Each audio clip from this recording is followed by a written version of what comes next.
I lost my nose pin, মাত্র কয়েকটি শব্দ, কিন্তু সোশ্যাল মিডিয়ায় এই একটি স্ট্যাটাসেই হঠাৎ করেই আলোচনার কেন্দ্রবিন্দুতে চলে এলেন জনপ্রিয় অভিনেত্রী পরীমনি। নিজের সোশ্যাল মিডিয়ায় দেওয়া এই ছোট্ট বার্তাটির সাথে ছিল শাড়ি পরা 3টি ছবিও, মুহূর্তে যা ছড়িয়ে পড়ে নেট দুনিয়ায়।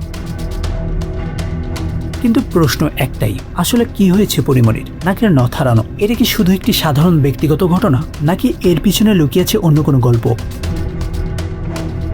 স্ট্যাটাসটি প্রকাশ্যে আসার পর অনেক ভক্তই উদ্বেগ প্রকাশ করেছেন, কারণ পরীমনি প্রায় তার ব্যক্তিগত জীবন ও আবেগ খুব খোলামেলাভাবে প্রকাশ করে থাকেন সোশ্যাল মিডিয়ায়। তাই এই ছোট্ট একটি বক্তব্য ভক্তদের মধ্যে কৌতূহল ও উদ্বেগ তৈরি করেছে। তবে এখন পর্যন্ত তার পক্ষ থেকে বিস্তারিত কোনো ব্যাখ্যা পাওয়া যায়নি, কিভাবে বা কোথায় তার নাকের নথটি হারিয়ে গেছে। আদৌ এটি নথ হারানো ঘটনা, নাকি আক্ষরিক অর্থে এটি ব্যবহার করা হয়েছে, সেই প্রশ্নের উত্তর এখন অজানা।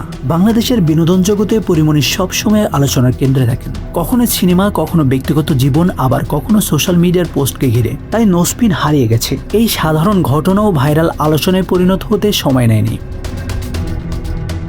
ভক্তদের এক অংশ বলছেন এটি হয়তো একটি সাধারণ মানবিক মুহূর্ত, যা সবাইকে কখনো না কখনো মোকাবেলা করতে হয়। অন্যদিকে কেউ কেউ মনে করছেন এ ধরনের ছোট্ট পোস্টও জনপ্রিয় তারকাদের ক্ষেত্রে দ্রুত ভাইরাল হয়ে যায়, কারণ তাদের জীবন সবসময় জনগ্রহের কেন্দ্রবিন্দুতে থাকে। এখন পর্যন্ত সবচেয়ে বড় প্রশ্ন, পরীমনি কি এ বিষয়ে কোনো ব্যাখ্যা দেবেন? আসানুর রহমান মিঠু, বাংলা অ্যাফেয়ার্স।